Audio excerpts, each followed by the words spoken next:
الحمد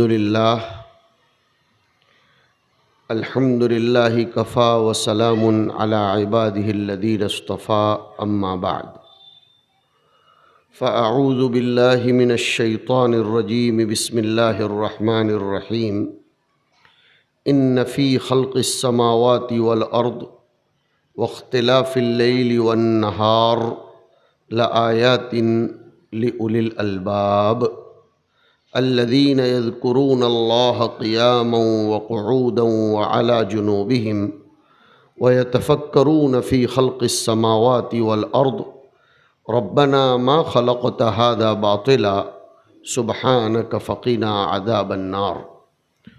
وقال الله تعالى وهو الذي جعل الليل والنهار خلفة لمن أراد أن يذكر أو أراد شكورا.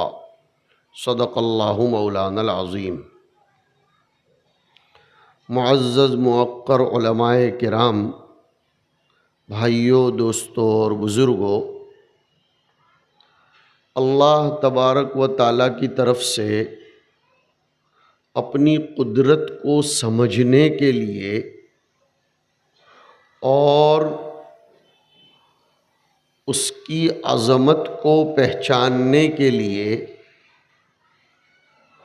اس کے کن فیکون کے مالک ہونے کو جاننے کے لیے مختلف قسم کے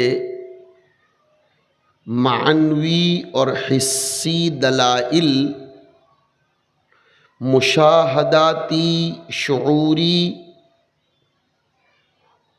وغیرہ قسم کے براہین وقتاً فوقتاً قائم کیے جاتے ہیں. بلکہ ایک عربی کے شاعر نے تو کہا ہے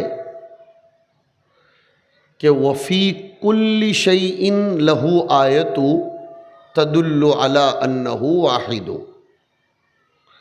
کہ دنیا کی کسی بھی چیز کو اٹھا کر دیکھ لو، ہر چیز کا وجود اللہ کے ایک ہونے پر دلالت کرتا ہے.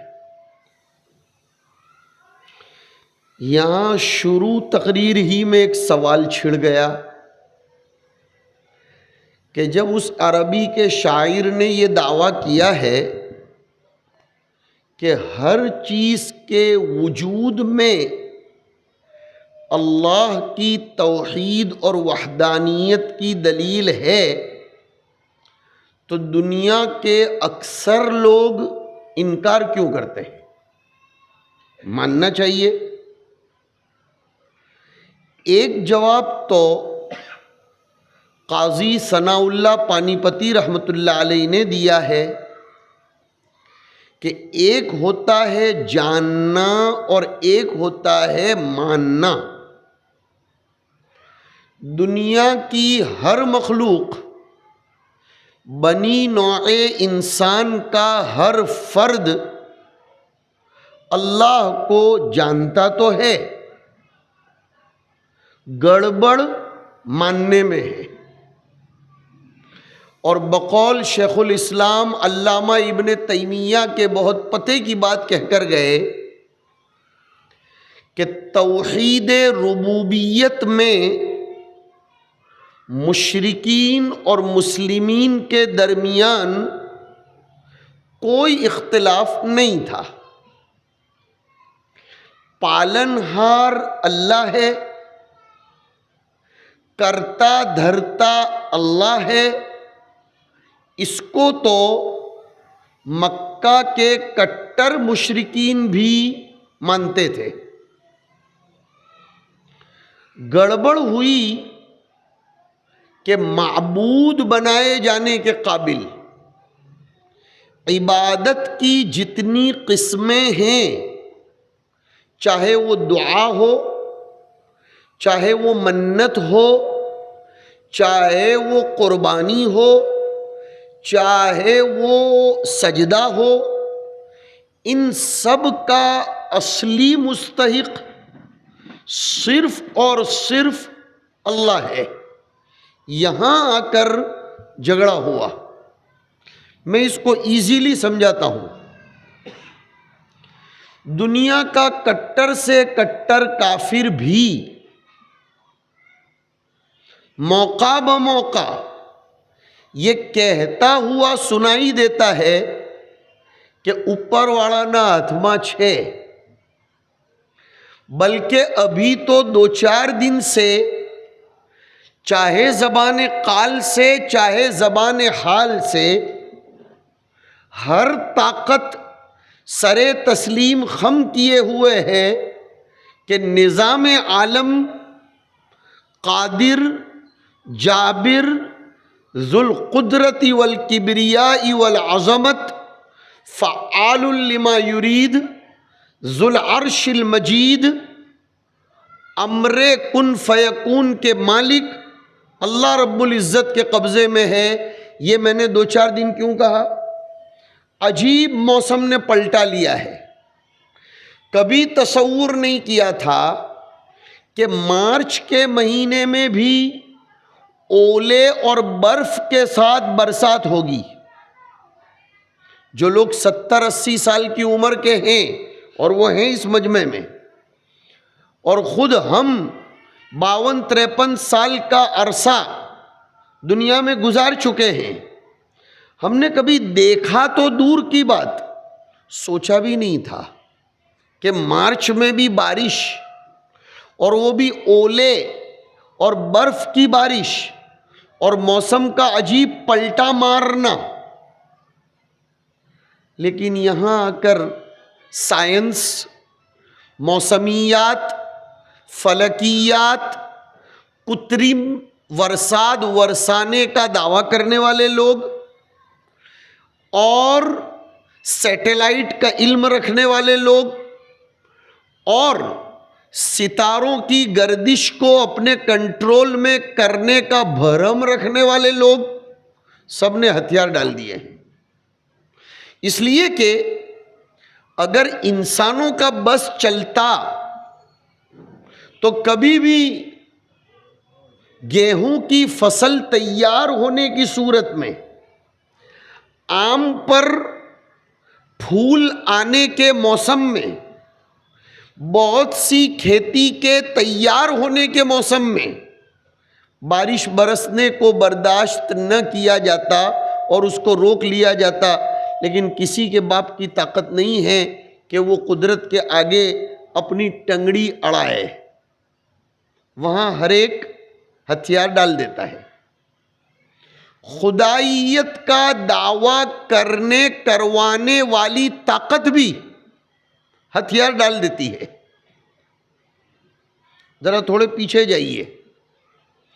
فرعون نے جس پانی کو اپنی دلیل سلطنت بنایا تھا، جس پانی کو اس نے اپنی بادشاہت کی دلیل بنایا تھا، اور یوں کہا تھا کہ الیس لی ملک مصر وہذہ الانہار تجری من تحتی افلا تبصرون ام انا خیر من ھذا الذی ھو مہین ولا یکاد یبین.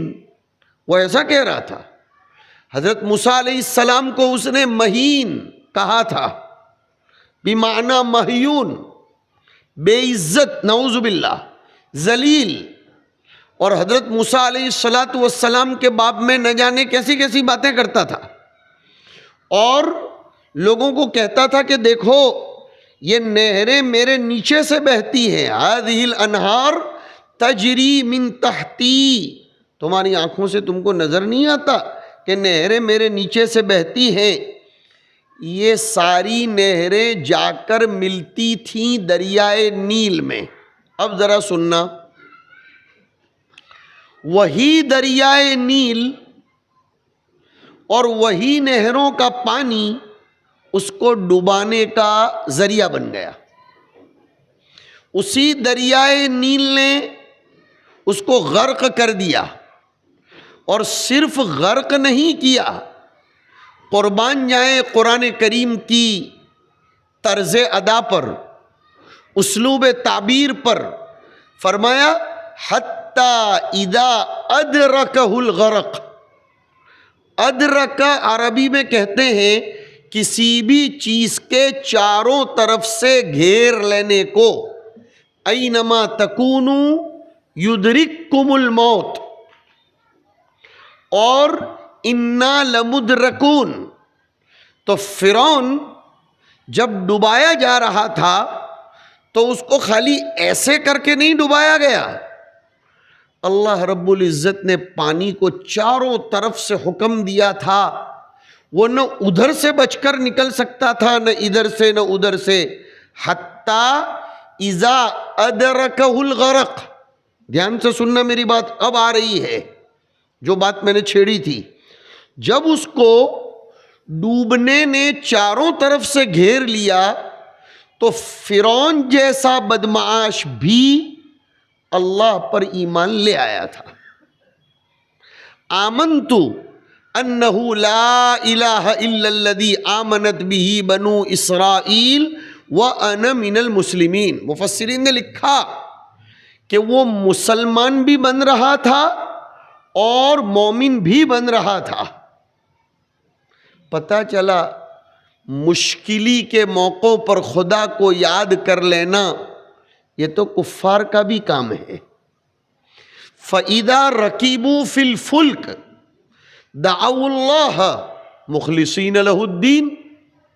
کہ جب کشتیوں پر سوار ہوتے ہیں تو اللہ کے لیے دین کو خالص کرتے ہوئے دعا کرتے ہیں اور ایگریمنٹ پرومس کرتے ہیں کہ لئن انجیتنا من هذه لنکونن من الشاکرین. کہ اگر تو نے ہم کو ان ظلمتوں اس بھنور سے بچا لیا ہم شکریہ ادا کریں گے. اللہ تعالیٰ 20ویں پارے میں فرماتے ہیں امن یجیب المضطر اذا دعاہ ویکشف السوء وَيَجْعَلُكُمْ خُلَفَاءَ الْأَرْضِ أَإِلَٰهٌ مَّعَ اللَّهِ. 7ویں پارے میں اس کا جواب دیا اس سوال کا جو 20ویں پارے میں اٹھایا ہے. 7ویں پارے میں اس کا جواب کیا دیا؟ بل إِيَّاهُ تَدْعُونَ فَيَكْشِفُ مَا تَدْعُونَ إِلَيْهِ إِن شَاءَ وَتَنْسَوْنَ مَا تُشْرِكُونَ. کیا فرماتے اللہ؟ ہے کوئی ذات دنیا میں ایسی، کوئی طاقت ایسی جو مجبور کو اس کی کسب پرسی کے عالم میں سن لے، اس کی دعا کو قبول کرے اور اس پر آنے والی مصیبتوں کے بادلوں کو ہٹائے؟ جواب یہ ہے کہ کوئی طاقت نہیں ہے الہ مع اللہ. اللہ کے ساتھ کوئی اور معبود نہیں. بلکہ آپ نے دیکھا ہوگا، بات پوری دھیان سے سنیے، کہ جب ہمارے ہم وطن بھائیوں کے بچے بھی بیمار ہوتے ہیں، برادران وطن کے، یا ان کے بڑے بھی بیمار ہوتے ہیں اور ڈاکٹر عاجز ہو جاتے ہیں، تو وہ اپنے بچوں کو، بڑے بڑے گھرانوں کی عورتیں بھی اپنے بچوں کو گود میں دبا کر مسجد کے باہر لے کر کھڑی ہو جاتی ہیں کہ دم کرتے جاؤ ہمارا بچہ ٹھیک ہو جائے، پانی پر دم کر دو ہمارا فلاں مریض ٹھیک ہو جائے. لیکن اس سے کوئی مومن نہیں بنتا. میں جہاں سے چلا تھا وہاں آ گیا. اللہ کو رب ماننے میں، اللہ کو کرتا دھرتا ماننے میں دنیا کے مشرکین کو بھی انکار نہیں تھا. تو جب انکار نہیں تھا تو رسولوں کا سلسلہ کیوں آیا؟ انبیاء علیہم السلام دنیا میں کیوں تشریف لائے؟ تو اس کا جواب خود قرآن کریم نے دیا ہے. وَلَقَدْ بَعَثْنَا فِي كُلِّ أُمَّةٍ رَسُولًا أَنِ اعْبُدُوا اللَّهَ وَاجْتَنِبُوا الطَّاغُوتَ الطاغوت، ہم نے ہر قوم میں، ہر امت میں ایک رسول بھیجا، کیا پیغام لے کر؟ کہ اللہ کو رب مانو؟ نہیں، رب تو سب مانتے ہی تھے، یہ کہہ کر کہ عبادت کی جتنی بھی قسمیں ہیں، جھکنے کی جتنی بھی قسمیں ہیں، اطاعت کی، ماننے کی جتنی بھی قسمیں ہیں، وہ سب کے سب اللہ کے لیے ہوں گی، شیاطین کے لیے نہیں ہوں گی۔ طاغوت، ابن کثیر رحمۃ اللہ علیہ نے امام مجاہد کے حوالے سے اپنی تفسیر میں طاغوت کی تعریف لکھی کہ کل ما یعبد سوی اللہ فہو طاغوت، کہ ہر وہ چیز جس کی خدائے پاک کے علاوہ معبود سمجھ کر عبادت کی جائے وہ طاغوت ہے۔ توحید، الوہیت، ساری دنیا اس کو جانتی تو ہے کہ زمین کو بیج حوالے کرنے کے بعد اگانا اللہ کے قبضے میں ہے۔ دنیا میں آج تک کوئی یہ دعویٰ کرنے والا نہیں آیا کہ میں گرمی کے موسم میں رات لمبی کر دوں گا اور دن کو چھوٹا کر دوں گا، حالانکہ دماغ یہ کہتا ہے کہ ہونا ایسا چاہیے۔ کیسا چاہیے؟ کہ گرمی میں دن چھوٹے ہونے چاہیے تاکہ روزے بھی آسان ہو جائیں، گرمی سہنا بھی آسان ہو جائے، اور رات لمبی ہونی چاہیے۔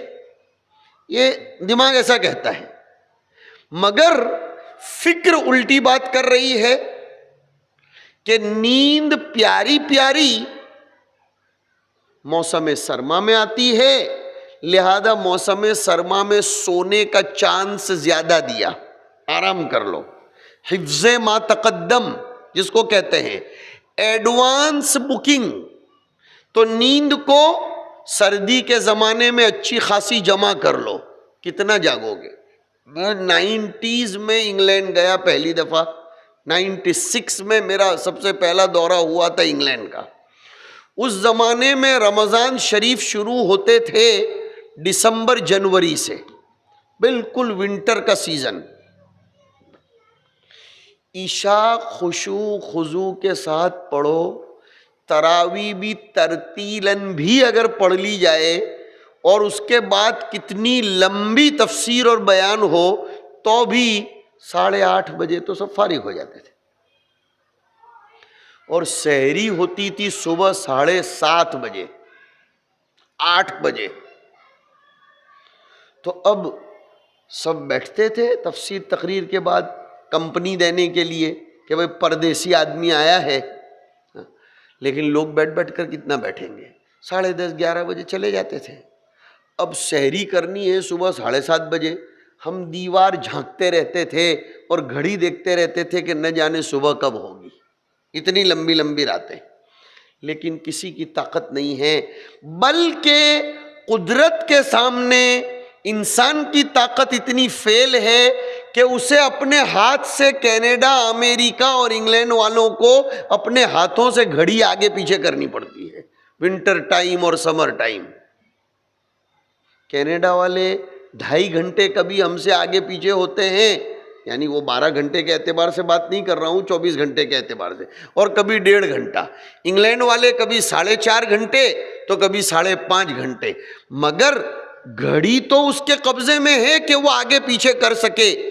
لیکن اتنی سب ایڈوانس ٹیکنالوجی اور سیٹلائٹ پر پہنچ جانے کے باوجود ہی نہیں، بلکہ سیٹلائٹ کو اپنے تابع کر لیا ہے، 5G 6G تک آ گئے اور کئی پرندوں کی ہتھیا کروا ڈالی، لیکن کسی کے بس میں یہ نہیں ہے کہ سورج کو آگے پیچھے کر سکے۔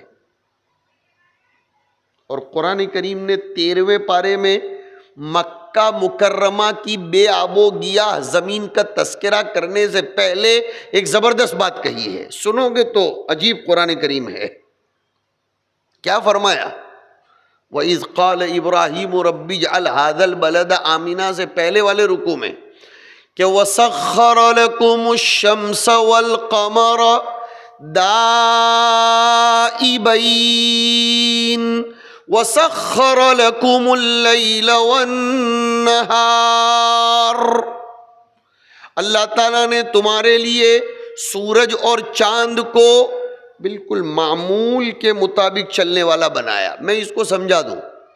گزشتہ سال 20 مارچ کو فجر کی نماز کا وقت جب شروع ہوتا تھا، اس سال بھی اتنے ہی بجے شروع ہوتا ہے اور تا صبح قیامت اتنے ہی بجے شروع ہوگا.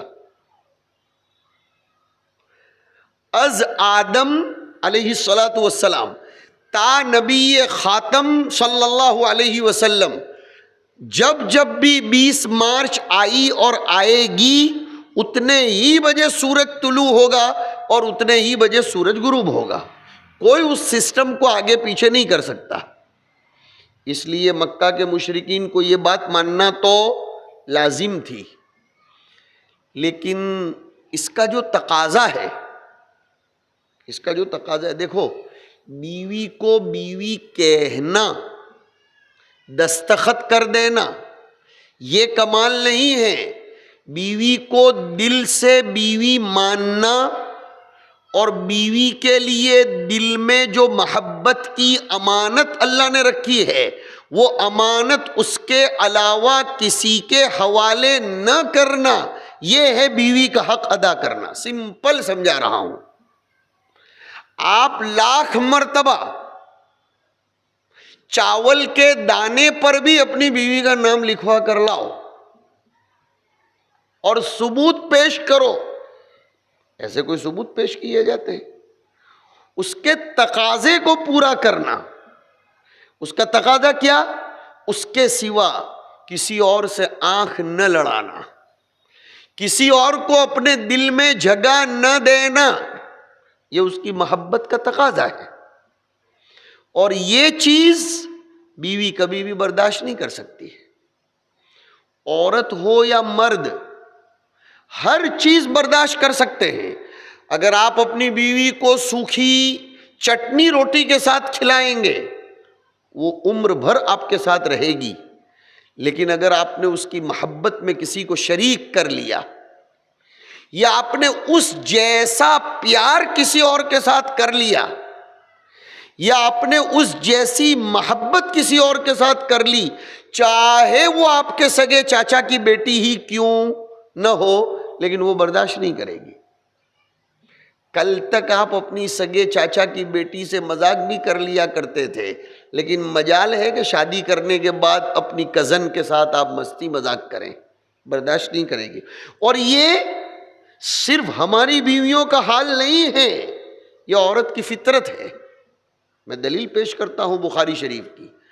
اماں عائشہ رضی اللہ تعالی عنہا کے گھر حضور پاک صلی اللہ علیہ وسلم کی باری تھی. اس دن حضور حضرت عائشہ کے گھر تھے. حضور کی ازواج مطہرات رضی اللہ تعالی عنہن میں سے حضرت صفیہ رضی اللہ عنہا ایسی تھیں جو کھانا بہت ٹیسٹفل بناتی تھی. ہر ایک کی الگ الگ خوبی تھی. حضرت صفیہ کھانا بہت اچھا بناتی تھی. حضرت صفیہ نے کوئی ٹیسٹفل ڈش بنائی ہوگی، کھانا بنایا ہوگا، تو حضور کو بھیجا. حضور حضرت عائشہ کے گھر تھے. حضرت عائشہ نے پوچھا کون؟ کہ فلاں ہوں. کہ کیا لے کر آئے ہو؟ کہ صفیہ نے یہ چیز بھیجی ہے. حضرت عائشہ نے جان بوجھ کر وہ جو پلیٹ لے کر آئے تھے نا قاصد، یوں ہاتھ مار دیا اور وہ پلیٹ نیچے گر گیا، ٹوٹ گیا، کھانا بھی گر گیا. قیامت تک آنے والا کوئی کج دماغ، بد دماغ جو حضور کی بیویوں پر بھی انگلی اٹھاتے ہیں، نعوذ باللہ، ایسا کوئی آدمی، کوئی اور شق، اور پہلو اختیار نہ کر لے، اس لیے حضور نے فوراً فرمایا غارت امکم، تمہاری ماں کو غیرت آئی اس لیے تمہاری ماں نے یہ حرکت کر لی ہے۔ یعنی عائشہ سے یہ برداشت نہیں ہوا کہ میرے دسترخوان پر صفیہ کا کھانا آئے اور وہ 2 لقمے کھاتے کھاتے حضور کا دماغ صفیہ کی طرف جائے۔ میرے گھر ہیں تو 24 آورس مکمل 100% توجہ کا مرکز میں ہی بن کر رہوں۔ جب دنیا میں بیوی کی محبت اور اس کے عشق کا تقاضا یہ ہے تو ہمارے رب تو ہم سے کتنی محبت کرتے ہیں، ہمارے رب کیسے برداشت کر سکتے ہیں کہ ہم اپنے رب کے ساتھ کی جانے والی محبت کسی اور سے کریں، اپنے رب کی جانے والی عظمت کسی اور کو دیں۔ لیلا مجنوں کے بارے میں ایک واقعہ آتا ہے، لیکن اس سے علامہ روم نے بڑا سبق نکالا ہے، واقعہ برائے واقعہ نہیں ہے وہ۔ ایک مرتبہ لیلا نے اعلان کیا کہ میں آج سب کو دودھ بانٹنے والی ہوں۔ لوگ لائن میں آئے، مجنوں بھی کھڑا ہو گیا کہ اس بہانے لیلا کے درشن کرنے کو تو مل جائیں گے۔ جہاں لیلا کی باری آئی کہ مجنوں کا مقابلہ کرے، آمنا سامنا کرے، اور مجنوں سامنے آیا تو لیلا نے مجنوں کے ہاتھ میں سے کٹورا کھینچ کر پٹک دیا، سٹک دیا اور توڑ ڈالا، سائڈ پر ہو جاؤ، شرم نہیں آتی کہ تم لائن میں آ رہے ہو۔ لوگوں نے مجنوں کو ٹونٹ مارنا شروع کیا کہ تم تو بہت کہتے تھے کہ میری لیلا ہے اور یہ ہے اور وہ ہے، یہ کیا ہوا؟ مجنوں شرمندہ ہوا۔ سننا دھیان سے، لیلا نے کہا خبردار میرے مجنوں کو اگر کسی نے کچھ کہا تو، اس لیے کہ اس مجنوں کو مجھ سے سچا پکا پیار اور محبت ہے، میں اس وجہ سے برداشت نہیں کر سکتی ہوں کہ میرا مجنوں فقیروں کی لائن میں آ کر کھڑا رہے۔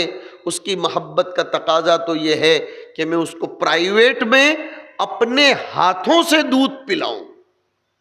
علامہ روم نے لکھا کہ جب دنیا کی فانی محبت اس کو برداشت نہیں کر سکتی تو اللہ تبارک و تعالیٰ کی باقی محبت اس کو کیسے برداشت کرے گی کہ اس کے بندے جن سے اسے بڑا پیار ہے، سنو اللہ کو ہم سے بڑا پیار ہے، اتنا پیار ہے کہ اس نے 88 ٹائمز 88 مرتبہ ہم لوگوں کو یا ایھا الذین آمنو سے خطاب کیا ہے۔ ارے ایک باپ اگر گھر میں اپنے بیٹے کو وارم وار ایو کہ مارو دکرو مارو دکرو مارو دکرو، ہاں بیٹا بیٹا بیٹا، تو وہ بیٹا خوشی کے مارے پھولے نہیں سماتا نا، اور دوسرے بھائیوں کو کہتا ہے جو پاپا تو منے جھارے بلاوے تارے اوچ کہہ کے مارو دکرو، تنے تو کہتا ج نہیں ملے۔ میرے اور آپ کے اللہ کی ہم سے محبت ایسی ہے، پیار ایسا ہے کہ وہ یا ایھا الذین آمنو سے ہمیں خطاب کرتا ہے، اور ایک دفعہ نہیں 88 دفعہ خطاب کرتا ہے۔ اور اگر بندے غفلت برتتے ہیں، ذرا بھولنے پر آ جاتے ہیں، تو وہ سامنے سے بندوں کو بلاتا ہے کہ میرے پیارے بندے کہاں تو مجھ سے دور جا رہا ہے۔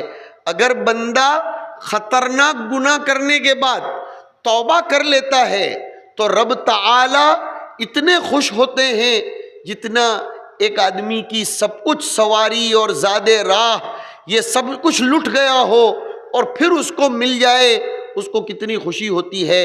اتنی خوشی اللہ تعالیٰ کو اپنے بندے کے دوبارہ اپنے آستانے پر آنے سے ہوتی ہے، اس لیے کہ سائیکالوجیکلی، مینٹلی اور نیچرلی جو لفظ کہنا چاہو کہو، انسان کی فطرت ایسی ہے کہ نئی چیز کے خریدنے پر اس کو اتنی خوشی نہیں ہوتی جتنی گم شدہ چیز کے دوبارہ واپس مل جانے پر خوشی ہوتی ہے۔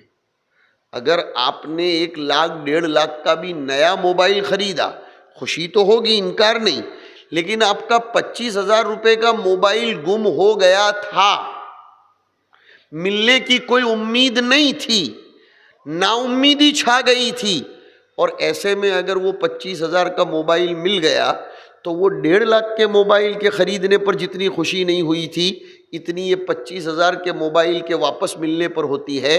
اللہ کو بھی اپنے بندے مومن کے راستے سے بھٹک جانے کے بعد دوبارہ راہ راست پر آ جانے پر ایسی ہی خوشی ہوتی ہے، بلکہ اس سے زیادہ۔ للہ افرح بتوبۃ عبدہ، مسلم شریف کی روایت کے الفاظ، افرح، افعل التفضیل کا صیغہ، اللہ بہت خوش ہوتے ہیں اس کے بندے کی توبہ سے۔ یہ توبہ کا مہینہ آ رہا ہے، توبہ کا مہینہ آ رہا ہے۔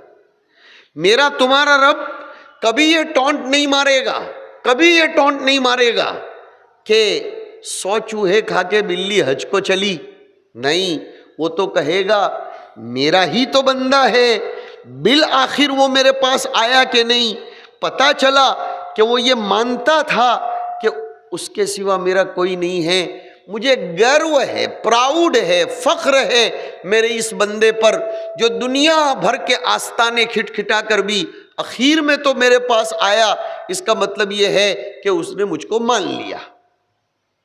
ایک اللہ والے تھے، روزانہ تہجد پڑھتے تھے، آزمائش لی گئی، امتحان لیا گیا، بڑوں کو آزمایا بھی جاتا ہے، ہاں یہ تو ایگزام میں بھی ایسا ہوتا ہے، جب اورل ایگزام ہوتا ہے، اب تو وہ اورل ایگزام کا زمانہ ہی چلا گیا، اس لیے کہ اورل ایگزام میں چوری کا امکان نہیں ہے، اور ریٹن امتحان میں چوریوں کا بہت امکان ہے، اس لیے اب وہ اورل ایگزام ہی چلا گیا، ورنہ ہونا چاہیے وہ کچھ مواد میں، تاکہ انسان میں حاضر جوابی کی صلاحیت آئے، بولنے کا ڈھنگ آئے۔ اسی لیے اب ذرا بولنے کے ڈھنگ اور سلیقے بھی لوگوں میں سے مفقود ہونے لگے ہیں۔ تو اورل ایگزام جب ہوا کرتا تھا کسی زمانے میں، تو شروع کے ٹاپ 10 جو اسٹوڈنٹس ہوتے تھے ان کے پیچھے ایگزامینر وقت زیادہ لگاتا تھا، برابر کستا تھا، اور اخیر والوں کو چلو چلو چلو چلو پاسنگ نمبر دیے۔ اللہ کے یہاں یہی نظام ہے کہ وہ انبیاء علیہم السلام کو زیادہ آزماتے ہیں، پھر وہ ان کے جتنے قریب ہوتے ہیں اللہ کے ان کو آزماتے رہتے ہیں، کمزوروں کو زیادہ نہیں آزماتے۔ تو وہ اللہ والے بہت بڑے تھے، ان کو آزمایا گیا، اور آسمان سے آواز آئی کہ تم تہجد پڑھتے ہو، تمہاری تہجد قبول نہیں ہے۔ ہمارے آپ کے جیسا ہوتا تو کیا کہتا، جب قبول ہی نہیں ہے تو چھوڑو، اب کیا ضرورت ہے، خاموخواہ مصلی بھی مسجد میں رہنے دو اور اب تو ہم چلے۔ وہ اللہ والے نے آسمان کی طرف نظر اٹھا کر کہا، قبول نہیں بھی ہے تو کوئی بات نہیں، میرا فریضہ ہے کرنا، دوسرا کوئی دروازہ بھی تو نہیں ہے جہاں قبول کروانے جاؤں، ایک ہی تو دروازہ ہے، پیش کرتا رہوں گا، قبول کرنا نہ کرنا یہ تیرے اختیار میں ہے، اگر کوئی دوسرا آستانہ ہوتا تو بھی چلا جاتا اور وہاں قبول کروا لیتا۔ آسمان سے آواز آئی، امتحان میں کامیاب ہو گیا۔ شیخ سعدی نے لکھا ہے، گر صد بار توبہ شکستی، باز آ این درگہ ماں درگہ نا امیدی نیست۔ اور اس پر میں ایک تھوڑا سا حاشیہ بڑھاتا ہوں، علماء کرام متوجہ رہیں گے کہ شیخ سعدی نے تو کیا فرمایا، این درگہ ماں درگہ نا امیدی نیست، ہم اس پر حاشیہ بڑھاتے ہیں، این درگہ ماں درگہ نو امیدی است، نا امیدی نیست، اور نفی اس بات، نا امیدی نفی، نیست نفی، دونوں میں سے اس بات نکلا کہ یہ ہماری درگاہ، یہ ہمارا آستانہ، مسجد، کعبۃ اللہ، مصلی، یہ نا امیدی کی جگہ نہیں ہے، بلکہ نئی امید کی کرنیں یہاں سے نکلتی ہیں۔ ہم تیری توبہ قبول کریں گے، تو آ تو صحیح۔ تو رمضان کا مہینہ صرف فلاں چیز کا مہینہ نہیں ہے کہ اس میں روزوں کو روٹین کے طور پر رکھا جائے، تراویح کو روٹین کے طور پر پڑھا جائے، نہیں، بلکہ یہ مہینہ توبہ کا بھی مہینہ ہے۔ واش کرنے کا مہینہ ہے اور رنگ چڑھانے کا مہینہ ہے۔ زنگ کہتے ہیں اردو میں کاٹ کو، کاٹ جو چیزوں پر چڑھتا ہے، وہ زنگ میں زا کا نقطہ ہے۔ رمضان میں تلاوت قرآن، روزے، صدقات و خیرات، زکوٰۃ وغیرہ کے ذریعے اس زنگ کی زا کے نقطے کو گھس کر مٹا دیا جاتا ہے، ڈیلیٹ مار دیا جاتا ہے، تو پھر رنگ چڑھتا ہے۔ دیکھو دو چیزیں الگ الگ ہیں، بڑی کام کی بات یاد آئی۔ ایک ہوتا ہے کسی بیماری کو دبا دینا، اور ایک ہوتا ہے اس بیماری کے مادے کو ختم کر دینا۔ جیسے کہتے ہیں پین کلر، پین کلر میں پین تو مرتا ہے، لیکن جو ریزن آف پین ہے وہ تو گڑبڑ ہے۔ اسی لیے خود یہ ڈاکٹر بھی تسلیم کرتے ہیں کہ paracetamol is only painkiller, pain ختم کرے گا، لیکن جس بنیاد پر، جس کوز اور جس ریزن اور جس وجہ سے یہ پین ہو رہا ہے اس کو تو یہ ختم نہیں کرے گا، اس کے لیے تو ڈائیگنوسس کرنا پڑے گا۔ تو ایک ہوتا ہے ازالے مرض اور ایک ہوتا ہے ازالے مادے مرض، بہت کام کی بات ہے۔ بیماری کو ختم کرنا اور ایک بیماری کی وجہ کو اور بیماری کے مادے کو ختم کرنا۔ قرآن کریم نے رمضان میں ادا کی جانے والی زکوٰۃ اور صدقات کے باب میں دونوں باتیں ارشاد فرمائیں کہ یہ زکوٰۃ اور صدقات ایسی ٹیبلٹ اور ایسی دوائیں ہیں کہ جن سے بیماری بھی ختم ہوتی ہے اور بیماری کا مادہ بھی ختم ہوتا ہے۔ بیماری کیا ہے؟ بخل، بخیلی، اور اس بخیلی کی وجہ کیا ہے؟ حب مال۔ ذرا توجہ دیں گے، فلسافیکلی انداز پر سمجھا رہا ہوں۔ زکوٰۃ دینے سے بخیلی کی بیماری دور ہوگی، اور صرف بخیلی کی بیماری دور نہیں ہوگی بلکہ رمضان میں زکوٰۃ دینے سے اور بھی دنوں میں زکوٰۃ دینے سے صرف بخیلی دور نہیں ہوگی بلکہ بخیلی کی جو اصل وجہ ہے، مال کی محبت، وہ بھی نکلے گی۔ وہ کیسے؟ سمجھنے کی چیز ہے۔ بھائی دیکھو، زکوٰۃ اور بیاج میں فرق ہے کہ نہیں؟ بیاج بغیر محنت کی کمائی ہے، برابر؟ بیاج بغیر محنت کی کمائی ہے نا، بولو۔ ارے بھائی کسی کو آپ نے 5 لاکھ روپے ایف ڈی میں رکھنے کے لیے دیے یا قرضہ دیے، نعوذ باللہ، اور اس پر قید یہ لگائی کہ 6 مہینے کے بعد میں 5.5 لاکھ روپے لوں گا۔ آپ نے کیا محنت کی؟ کچھ محنت کی 50,000 زیادہ کمانے پر؟ نہیں۔ لیکن زکوٰۃ میں جو پیسہ دیا جاتا ہے وہ تو محنت کا پیسہ ہے، وہ تو خالص حلال کا پیسہ ہے، اپنی پسینے کی کمائی ہے۔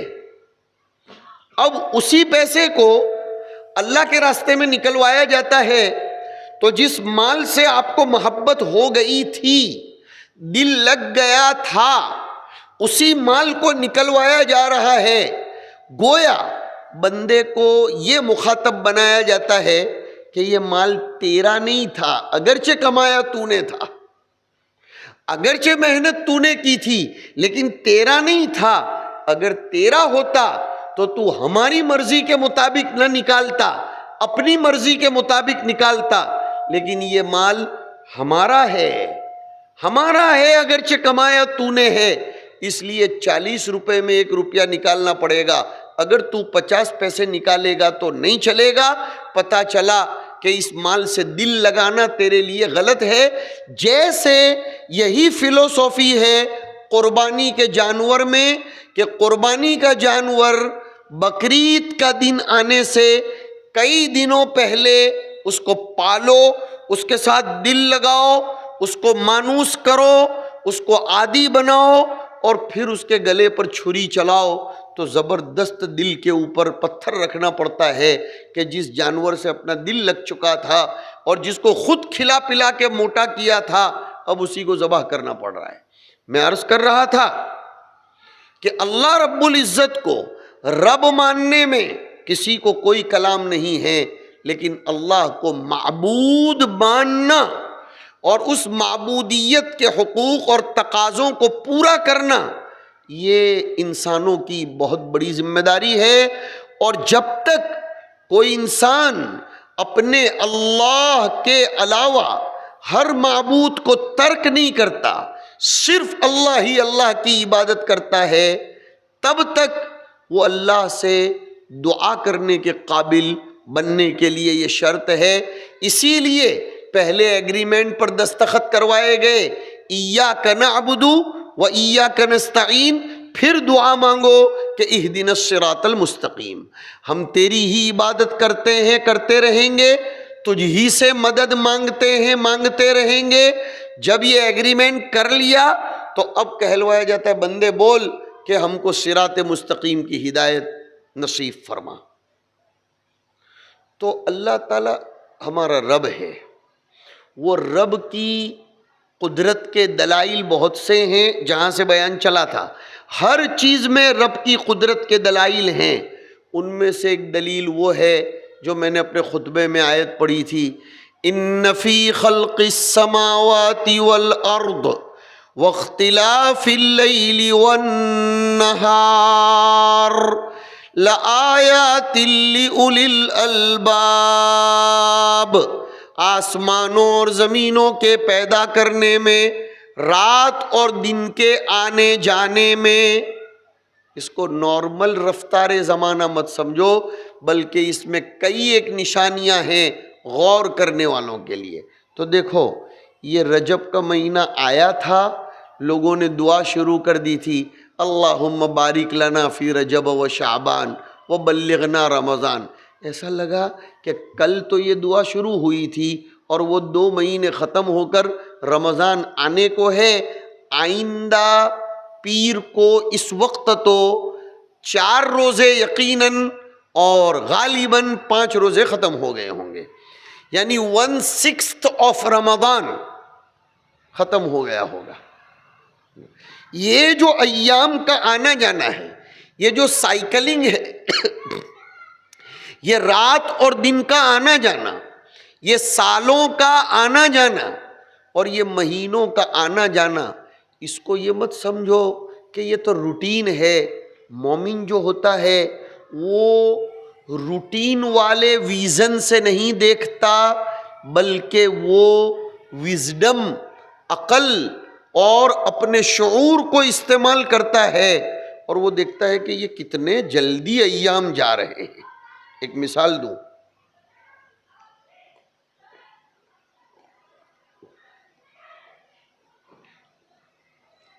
ہم سب دیکھ رہے ہیں کہ زمانہ بڑی سپیڈ سے چل رہا ہے نا۔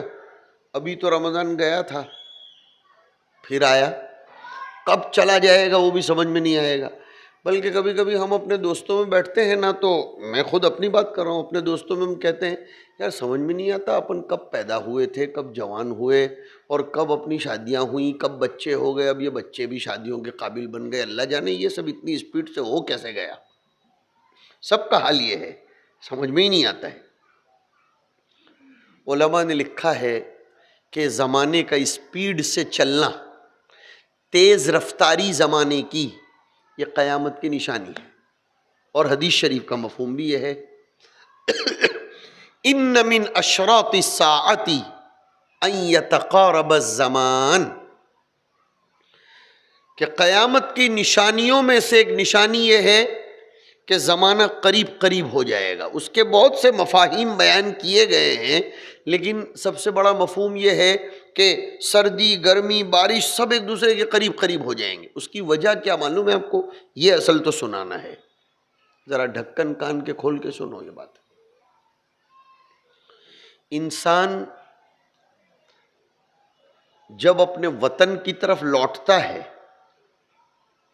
تو اس کی رفتار تیز ہو جاتی ہے، یہ اسکول مدرسے میں پڑھنے والے لوگ، انگلینڈ، امریکہ، کینیڈا میں رہنے والے لوگ جانتے ہیں کہ 25-50 سال سے بھی وہاں بس گئے ہوں، لیکن جب انڈیا آنے کی باری آتی ہے تو اتنا دوڑتے ہیں، بلکہ 16 گھنٹے کینیڈا سے بامبے کے کنٹینیو فلائٹ میں ہونے کے باوجود جب وہ بامبے اترتے ہیں تو ایسا کہ کب گھر پہنچیں اور اپنوں سے ملیں، اور جب جانے کی باری آتی ہے تو منہ دیکھنے کے قابل ہوتا ہے۔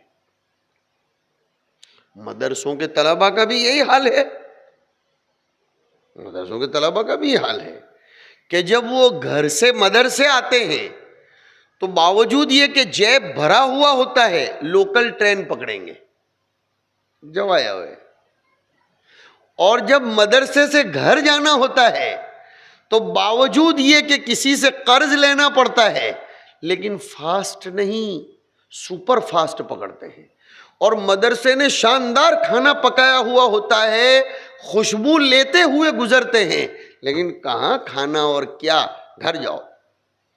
علماء نے لکھا کہ وطن اصلی کی طرف لوٹنے میں رفتار کا تیز ہونا یہ فطری امر ہے۔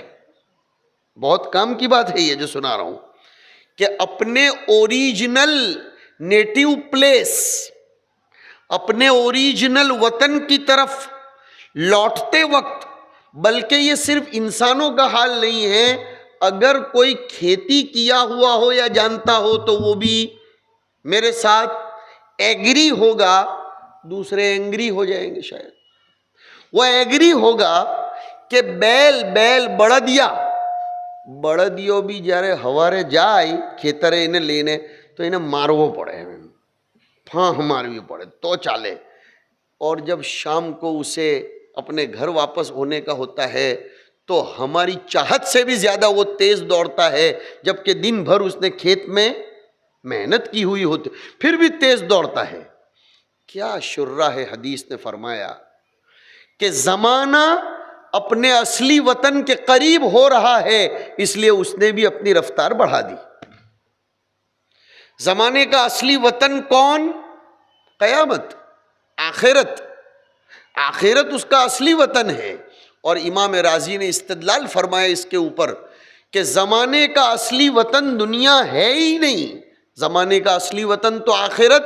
استدلال شاندار فرمایا کہ جب ایک مومن کی روح کو قبض کیا جاتا ہے تو یہ فرمایا جاتا ہے یا ایتھا النفس المطمئنہ ارجعی الی ربک راضیۃ مرضیہ، اے وہ انسان جسے ہمارے ذکر میں اطمینان ملتا تھا، میں نے یہ دوسری آیت جوڑ کر ترجمہ کر دیا المطمئنہ، اور مطمئنہ کب؟ الا بذکر اللہ تطمئن القلوب، اے وہ انسان جسے ہمارے ذکر میں اطمینان ملتا تھا، ہمارے احکام پر چلنے میں اطمینان ملتا تھا، لوٹ آ اپنے رب کی طرف۔ لوٹ آنا کب کہتے ہیں؟ لوٹ آنا کب کہتے ہیں؟ ریٹرن ہوا ایسا کب کہا جاتا ہے؟ جب جہاں سے چلے تھے وہاں دوبارہ جاتے ہوں تو لوٹ آنا کہتے ہیں۔ اگر پہلی دفعہ ایک جگہ سے دوسری جگہ جا رہے ہیں اور ایسی جگہ جا رہے ہیں جہاں پہلی ہی دفعہ جا رہے ہیں، جہاں سے چلے نہیں تھے، تو اس کو لوٹ آنا بولو نہیں کہتے۔ اسی لیے انگلش کے گرامر میں ہوتا ہے RE وہیں لگایا جاتا ہے جہاں سائیکلنگ ہوتی ہو، تو ریٹرن، ریسائیکلنگ بولتے ہیں، یہ انگلش کے گرامر۔ اور جو لوگ یہ سمجھتے ہیں کہ مدرسوں میں کہاں انگلش سکھائی جاتی، یہ مدرسے کی دین ہے جو بول رہا ہوں۔ گجراتی مادھیم 4 کلاس بھنے لو چھوں، مگر یہ جو آپ کو گرامر سنا رہا ہوں دارالعلوم فلاح دارین ترکیسر کی دین ہے کہ وہاں ہمیں یہ سکھایا گیا، لہذا دماغوں میں سے نکال دو کہ مدرسوں میں ماڈرن ایجوکیشن نہیں دیا جاتا۔ الحمدللہ مدرسوں میں سائنس، حساب، ریاضی، جغرافیہ سب پڑھایا جاتا ہے. یہ بالکل آپ کے قریب میں دارالعلوم حقانیہ کٹھور ہے، وہاں کے سلیبس میں بھی یہ سب چیزیں ہیں، تڑکیشور میں بھی ہیں، اور بھی مدارس میں ہیں. اور اس کے بغیر تو کتاب و سنت سمجھ میں ہی نہیں آ سکتا. لہذا ایسا مت سمجھو کہ ہم علماء اس کے مخالف ہیں. اس لیے کہ دیکھو زکوٰۃ حساب کتاب کے بغیر ادا ہو سکتی ہے؟ بولو. پتہ چلا کہ زکوٰۃ کے مسائل بتانے کے لیے حساب کا جاننا ضروری. وراثت میں جو حصے بانٹنے ہیں، ایک مفتی حصے بانٹ ہی نہیں سکتا ہے جب تک اس کو حساب نہ آتا ہو. قرآن کریم میں انسان کی پیدائش کے جو اسٹیپس بیان کیے گئے ہیں، وہ اسٹیپس کو سمجھنے کے لیے سائنس کا جاننا ضروری. قرآن کریم میں مختلف ملکوں کے اور مختلف قوموں کے حالات بیان کیے گئے ہیں، وہ حالات تب تک نہیں سمجھے جا سکتے جب تک کہ اتہاس اور جغرافی کو نہ سمجھا جاتا ہو. لہذا ہم اس کے بالکل اپوز میں نہیں ہیں، موسٹ ویلکم. لیکن مرکزی حیثیت کتاب و سنت کی رہے گی. اور قرآن اور حدیث اس کے نزول کا اصل مقصد یہ نہیں ہے، وہ ضمناً تبعاً ہے.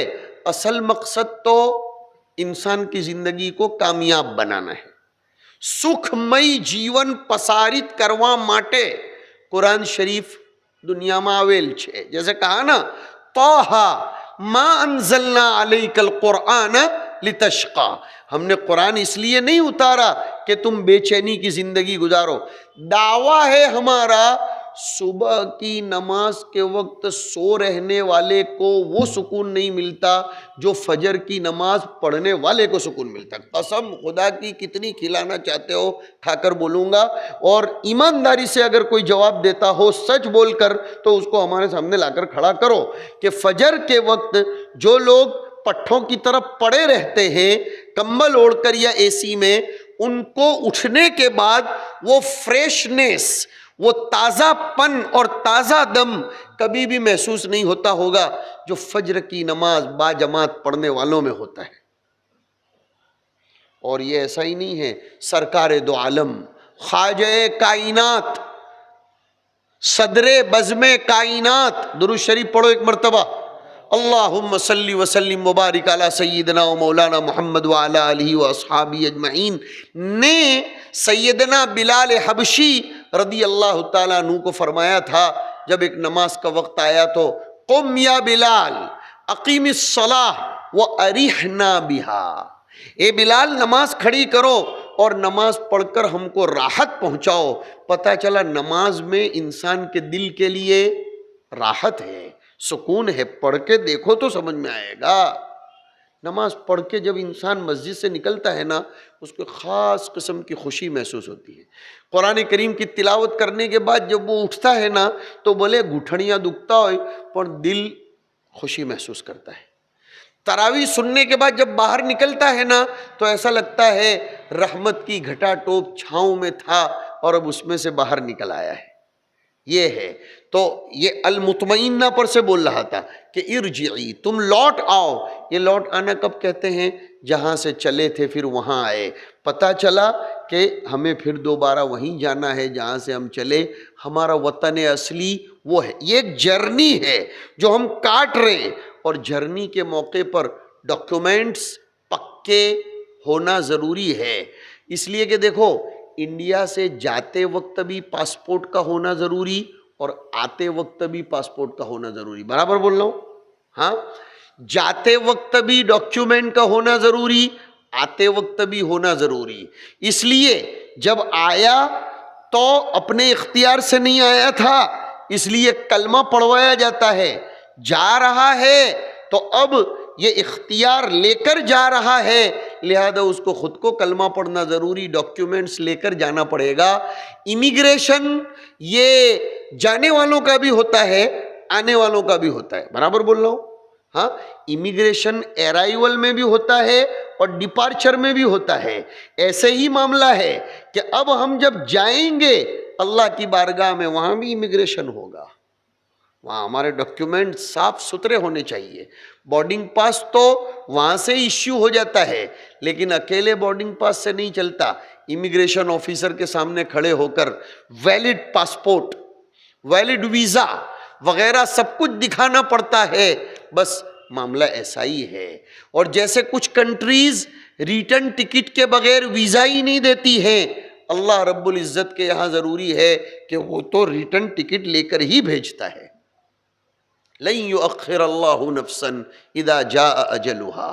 تو میں عرض کر رہا ہوں، بس اب ختم کرنے کے قریب ہوں، بات کو بہت لمبی مناسب بھی نہیں ہے، کہ یہ جو پھٹا پھٹ اسپیڈلی، اس لیے کہ بلیٹ ٹرین بھی اب تو چلنے لگے گی تو اس کی اسپیڈ بھی بتاتی ہے، تو زمانہ بھی بڑی اسپیڈ سے چل رہا ہے۔ اب انسانوں کی عمریں چھوٹی ہونے لگی، چھوٹی عمر میں کام بہت کچھ کرنا ہے۔ یہی تو وجہ ہے، رمضان کی مناسبت سے سنا دوں، اس امت کی ایج پچھلی امتوں کے کمپیر میں بہت شارٹ ہے، تو کہیں اس امت کو کمپلینٹ نہ رہے، شکایت نہ رہے کہ مجھے تو عبادت کرنے کا اتنا زیادہ موقع نہیں ملا، اس لیے اس کو شب قدر دے دی گئی، اس لیے اس کو شب قدر دے دی گئی کہ لیلۃ القدر خیر من الف شہر، کہ پہلی امتوں کو ہزار مہینے ملتے تھے عبادت کرنے کے۔ ہمیں معلوم ہے کہ تمہاری عمریں لمبی نہیں ہوں گی، اس لیے تمہیں ہم ایک رات ایسی دیتے ہیں کہ جو ہزاروں راتوں سے بہتر ہے، وہ بقول بعض محدثین کے تو پورے مہینے میں گھومتی ہے۔ لہذا رمضان کی پہلی رات سے ہی شب قدر کی تلاش شروع کرو، اور آخری عشرے میں تو خوب سے خوب تر تلاش کرو، اور اللہ کے واسطے آج یہاں بیٹھ کر یہ طے کرو کہ آنے والا رمضان کھانا، فرائی کرنا، سموسے بنانا، حلیم بنانا اور مختلف قسم کے کھانے اور پکوان کرنا، یہ تو سال بھر چلتا رہتا ہے۔ آنے والا رمضان روحانی غذاؤں کی تیاری میں زیادہ صرف کریں گے۔ مقوی غذائیں کھاؤ، کوئی انکار نہیں، پروٹین والی غذائیں کھاؤ، انرجی والی غذائیں کھاؤ، لیکن الرجی والی مت کھاؤ۔ کون سی الرجی؟ جس سے عبادتوں کے ادا کرنے میں کوتاہی اور سستی آ جائے، ڈکار پر ڈکار آتی رہے اور نیند آتی رہے۔ اور عورتوں کو اللہ کے واسطے رمضان شریف میں کھانا پکانے میں مصروف کرنے کے بجائے عبادتوں میں مصروف ہونے دو، اس لیے کہ ان کو بھی تو اپنی جنت سنوارنی ہے، خاموخواہ پٹانے کا نہیں کہ تو آٹل لوگوں نے افطاری تیار کر ہے تو 10 قرآن شریف پڑھوا کرتا بھی تنے ودارے ثواب ملے، ایوا پٹاوے ماٹیڑا لوگوں، نہیں، ان کو کرنے دو عبادت، اور انہیں فارغ رکھو عصر کے بعد، اور کہہ دو کہ اس رمضان میں بھنے ہوئے چنے سے افطار کر لوں گا، سیدھی سادی غذا سے افطار کر لوں گا، یا کھجور والے دودھ سے افطار کروں گا، جس سے طاقت بھی ملے گی، کیلشیم، آئرن، فولاد سب کچھ ملے گا، اور تراویح میں قوت ملے گی، اور ایسیڈیٹی بھی نہیں ہوگی، وغیرہ وغیرہ۔ اللہ کے واسطے رمضان کو اس طرح گزارو میرے بھائیوں، تو پھر یہ رمضان ہماری زندگیوں میں انقلاب برپا کرنے والا بنے گا۔ اور توبہ کرو، اللہ کو منا لو، وہ رب تو انتظار میں ہے ہماری توبہ کے، وہ خوش ہوتا ہے، وہ کسی کے سامنے ہمیں بدنام بھی نہیں کرے گا کہ آیا تھا نا معافی مانگنے، اپنے تو ایسا بولتے ہیں آئیو کہ نہیں چھلے تو آوج پڑے اپنا پہ ہے، تو وہ کسی کو نہیں بولتا ہے، بلکہ اس نے تو کہا کہ میں تو کسی کو نہیں بولوں گا، تو بھی کسی کو مت بول کہ میں نے میرے رب سے معافی مانگی، اس لیے کہ میں تجھ کو کہتا ہوں پوری دنیا سوئی ہو اس وقت اٹھ، میں اور تو ہوں، اکیلا میرے پاس آ کر تو توبہ کر لے، میں نہیں چاہتا کہ دنیا میں تجھ کو بدنام بھی ہونے دوں، نہ کرنا چاہتا ہوں نہ ہونے دینا چاہتا ہوں۔ ایسے پیارے رب سے تعلق قائم کرنے کا مہینہ آ رہا ہے۔ حضور پاک صلی اللہ علیہ وسلم پر جتنی مرتبہ درود بھیجو اتنا کم ہے کہ آپ کی برکت سے ہم کو اتنا مبارک مہینہ مل گیا، اور جتنا انسان روزوں کی قدر کرتا ہے اتنا اس کا دل صاف ہوتا ہے، اور انوار الہیہ اس کے دل پر نازل ہوتے ہیں۔ اللہ رب العزت ہم سب کو برکات، انوار، تجلیات اور اس کی طرف سے نازل ہونے والی رحمتیں سب کچھ میسر فرمائے، قبول فرمائے۔ اس پروگرام کے منعقد کرنے والے، کروانے والے، اس سلسلے میں محنت کرنے والے سبھی لوگوں کو اللہ تعالیٰ جزائے خیر نصیب فرمائے، اور یہ نو آباد بستی کو اللہ خوب آباد فرمائے، انسانی، جناتی، شیطانی ہر قسم کی شرارتوں سے اللہ تعالیٰ اس علاقے کی بھرپور حفاظت فرمائے۔ وآخر دعوانا ان الحمد للہ رب العالمین۔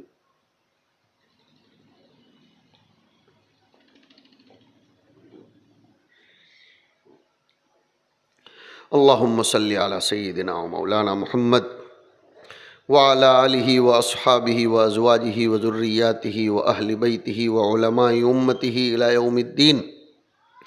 ربنا آتنا فی الدنیا حسنہ وفی الآخرۃ حسنہ وقنا عذاب النار۔ اے اللہ، اے ستار، اے غفار، یا ودود، یا ذی العرش المجید، یا فعال لما یرید، اکفنا بحلالک عن حرامک واغننا بفضلک عمن سواک، واحفظنا بما حفظت به الذکر وانصرنا بما نصرت به الرسل انک علی کل شیء قدیر۔ اے اللہ، ہم سب کو معاف فرما، ہمارے گناہوں پر ستاری کا معاملہ فرما، ہمیں عزتوں سے نواز دے، صحت، عفت، پاک دامنی، خوش نصیبی، خوش بختی ہمارے مقدر میں لکھ دے۔ الہ العالمین، ہم سب کے جمع ہونے کو قبول فرما، ہمیں اپنی بارگاہ میں قبول فرما، ہماری دعاؤں میں جان پیدا فرما، دعاؤں کے شرائط کو پورا کرنے کی توفیق نصیب فرما۔ اے اللہ، آنے والے مہینے کی قدر کرنے کے لیے ہمارے دلوں کی زمین کو ہموار فرما، عزم و حوصلہ، استقلال و ہمت نصیب فرما، سفر و حضر میں ہماری حفاظت فرما، صحت عنایت فرما، ہمارے دوستوں، ہمارے محبین، مخلصین، محسنین سب کی جائز تمناؤں کو پوری فرما۔ اے اللہ، دین کی، علم کی اور نسبتوں کی بنیاد پر جو لوگ ہمارے ساتھ جس طرح کی بھی محبت کا معاملہ کرتے ہیں، اللہ ان سب کو دین، علم اور نسبتیں عنایت فرما۔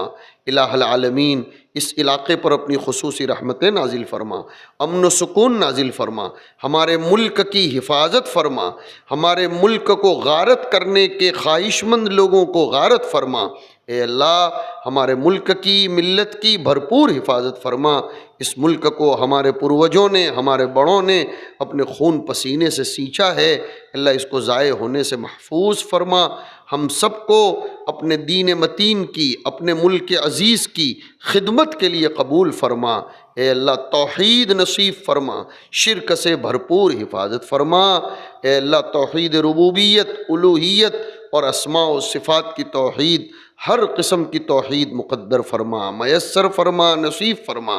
الہ العالمین، تیرے حبیب کی جالی کا دیدار نصیب فرما۔ اے اللہ، اولیاء کرام کی نسبتیں نصیب فرما۔